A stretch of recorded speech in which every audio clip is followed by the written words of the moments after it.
Yeah, she grew up in the fruit market that I talk about in interviews and all that stuff all the time, but it's real. It's like that's where she like grew up as a teenager and was kind of like helping out her mom selling pineapples, and so that influenced a lot of the food here.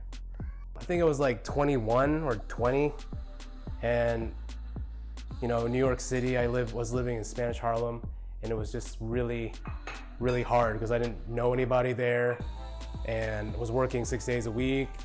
I wasn't getting paid a lot, so I didn't have a lot to do.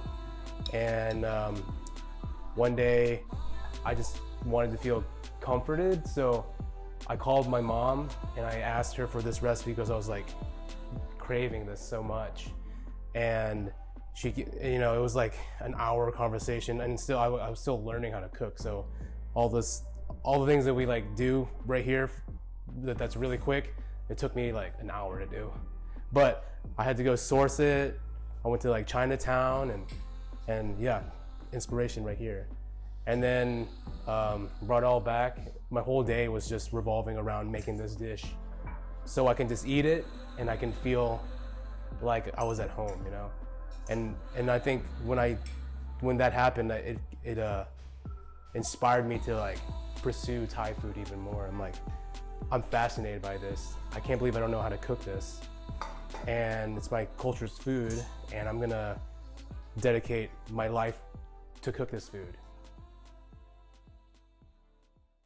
The thing about my dad, like every time there is a big monumental age, like 18 or 21, he would sit down with me and he would just like tell me like what he was doing at that age, and be like, he's a well-traveled man. He traveled all over the U.S., lived in California. He lived in Paris and all that stuff, and worked. He told me stories of like he used to sleep ใช่ไหมเตียบอกแบบบ้านที่อยู่กับเจ็กอากับ8เสียง it was like this amount, this was their house, and his brothers and like other people would like, this was their room, they all shared it together with the bathroom and all that stuff, like, and like factory working and bounce around restaurants, and so I mean my dad's always been like the hardworking part of me. Like that's what, every time I like feel like I'm not working hard enough, I think about what he's done. So do you remember how we met? The first family meal I had there was meatloaf, with mashed potatoes, and it was so good. And that's how I learned about you. Yeah, that your food was really awesome. And I like, after work, I got a quart container of the meatloaf and mashed potatoes and took it home and just ate it while watching a movie or something. And I do remember that. Yeah, because I was like, "What are you doing?" You're like, "Taking some meatloaf," and you had this to-go box, and I was I wasn't upset, but I was like, I wanted some more. Yeah. So I mean, I knew you were a good cook. Yeah. But you also had a great attitude, and you kind of like. I've never worked in a kitchen where I laughed so much. Yeah. I was like, this is cool. This is fun. Be natural. Wait. What was the first dish you guys ever like made together? Cabbage. Fermented cabbage. Yeah. I have a photo of it. We bought a case of cabbage. We bought a case of cabbage. And then we just, remember that? And we just chopped all of it. Yeah, that's Kelly's old kitchen. And so salted it, and then it was just like all over the basement. Yeah. For how many days? Oh gosh, I don't know how you Kelly, I don't know, how did you tolerate this? I didn't really have a choice. I mean, Rod came home from Kibble House one day and was like, so I think I'm gonna do Thai food now. And I was pretty used to some whims, but that one was kind of shocking to me at the time. But yeah, like he said, he always really did like Asian cuisine, so I was kind of like, okay. And then literally, I think it was the next day, you guys, I mean, we're like, we're gonna do this pop-up. I mean, it just felt, at least to me, it felt super quick. And next thing you know, there's coconuts and pineapples, and my house smelled like lemongrass constantly. Yeah. Which I wasn't complaining about, but I mean, sometimes it would just be Parnas and me here. Yeah. I'd come in, he'd be in the kitchen. Oh, hey, Kelly, and I was like, oh, back again. So, I met Parnas at a farmer's market, of course. And we got to be friends, and you would talk about Talat Market, your pop-up, Seems like constantly. a theme is always, I'm always talking about Like, my it was- projects constantly. It was probably the first thing you said. Well, maybe the second. The first was like, who's your favorite farmer here? Because you were trying to source from a farmer. Yeah.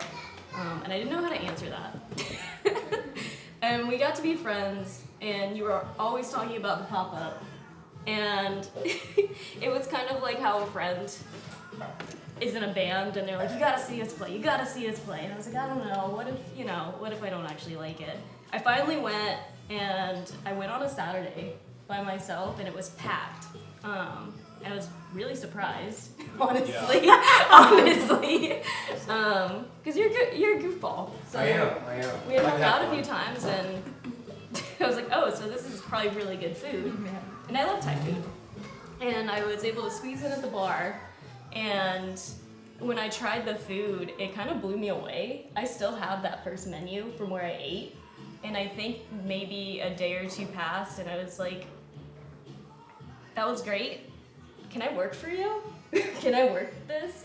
Because I had restaurant experience, and I was interested in getting back into it. And Parnos was pretty hesitant. So I think a couple weeks passed, and you started me as a dishwasher. And I don't think you thought I would do it. I said, You gotta I'll test wash dishes. everybody. You gotta see the I was like, I the can do grit. it. Yeah, and I don't think you wanted to hire friends, and I was like, I'll do it. Yeah. I'll do it. And so the first several times I worked, I was in dish, which wasn't that bad. It was wild, and then I started serving, and That it was dish pit was skeleton. crazy. From the gato dish pit?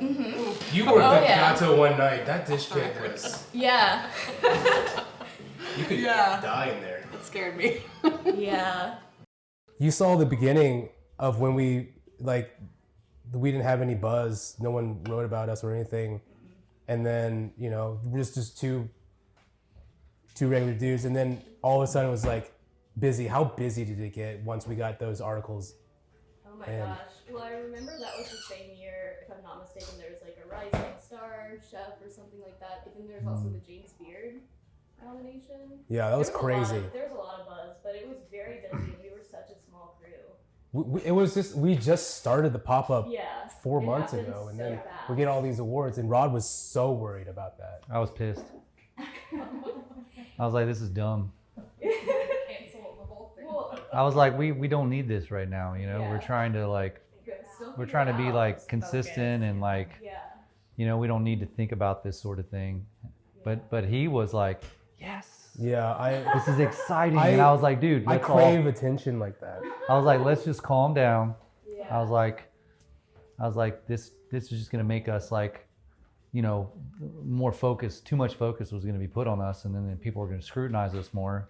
So then, if you do make problems or errors, and me learning, Yeah. But that's the balance. That's why you guys do balance each other so well. So one of you can get excited and the other can bring you back down a little bit and say, no, we've Yeah. got a job to do and we're going to focus. So and every time somebody's in that gato, they were like breathing down your neck, like right behind you. Literally. So you heard the good and the bad. I mean, and people were, they were like, oh, that's pretty good. Yeah, it's okay. And you're just like, you're making like 20 of them, and you're like, what? I'm making 20 of these right now, and this guy's saying it's okay. There's nothing you can do about it. You can't go in the back and fix it. You're out. You know what I mean? So it was exciting but tough at the same time. It was very tough. Like, I don't even know how to manage people yet. I don't even know how to manage any. I was just a cook who had this dream. But I was, back then when I wasn't happy with a dish that Rod was making, or if I was making a dish that wasn't good, we were brutal to each other. Yeah. We would cuss each other out and just like. We would just lean in close and be like, Like- I'm going to punch you in the face. Like serious. Yeah. No, Well, but like, I'm gonna and punch it- you in the face. It's such a small And you'd be space. whispering like side by side, and then we just back up and keep walking. It was, like, literally- sweet. Basically, we were at Gato, right? Yeah. And we wanted to quit. We made the decision that we were gonna open a restaurant, move out of that space, but I was like, well, I've had this experience with Thai food. You need to experience it yourself. For me, I hadn't been in a while, and then you were coming, and then two of our friends were coming, who were my old bosses Yeah. from ESS. That was like cut a lot of pressure for me to be like, oh, I'm the guy who knows Thailand. But me going there, I was just also learning as well. We ate so much. I took you to the market that inspired the name for this restaurant. My mom's, where she grew up. And I showed you where her home used to be. Remember that alleyway? Mm-hmm. And you got to eat at my uncle's place. It was almost kind of like you're seeing the family side of behind what, like the inspiration